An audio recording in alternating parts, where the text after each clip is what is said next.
could give a perfectly fine speech today about increasing investments in girls' education around the world. But I said I wanted to be honest. And if I do that, we all know that the problem here isn't only about resources. It's also about attitudes and beliefs. It's about whether fathers and mothers think their daughters are as worthy of an education as their sons. Yes. As an African American woman, this conversation is deeply personal to me.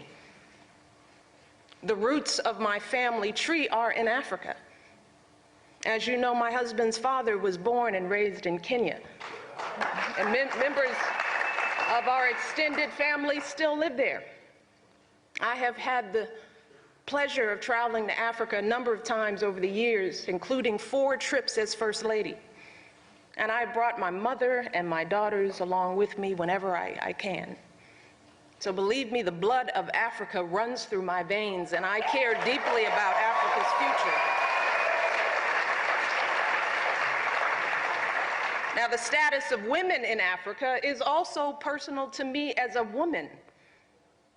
See, what I want you all to understand is that I am who I am today because of the people in my family, particularly the men in my family who valued me and invested in me from the day I was born.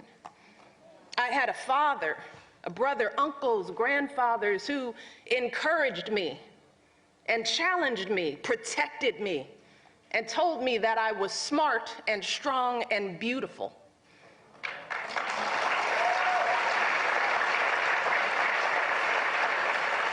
And as I grew up, the men who raised me set a high bar for the type of men I'd allow into my life.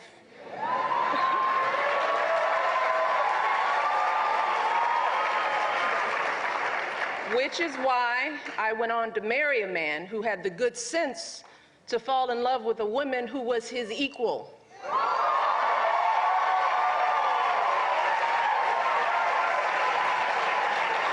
And to treat me as such, a man who supports and reveres me, and who supports and reveres our daughters as well.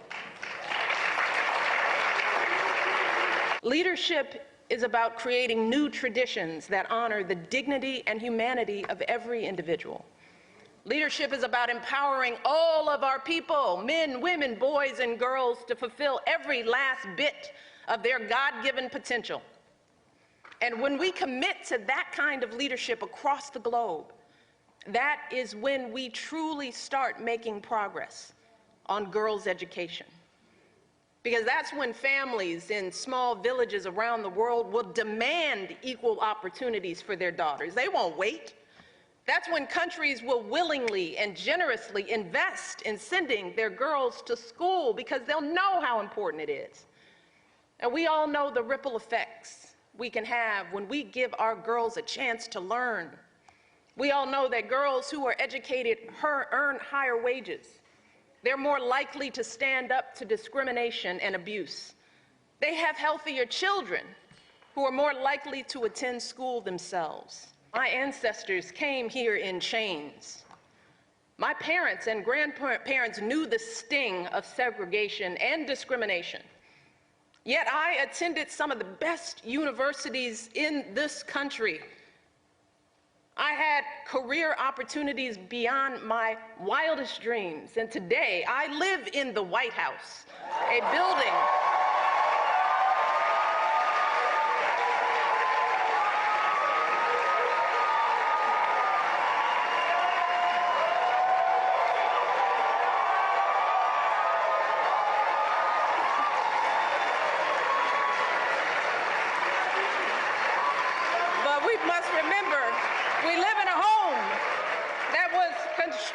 by slaves. Today I watch my daughters, 2 beautiful African-American girls, walking our dogs in the shadow of the Oval Office. And today I have the privilege of serving and representing the United States of America across the globe. So my story And the story of my country is the story of the impossible getting done. And I know that can be your story, and that can be Africa's story too.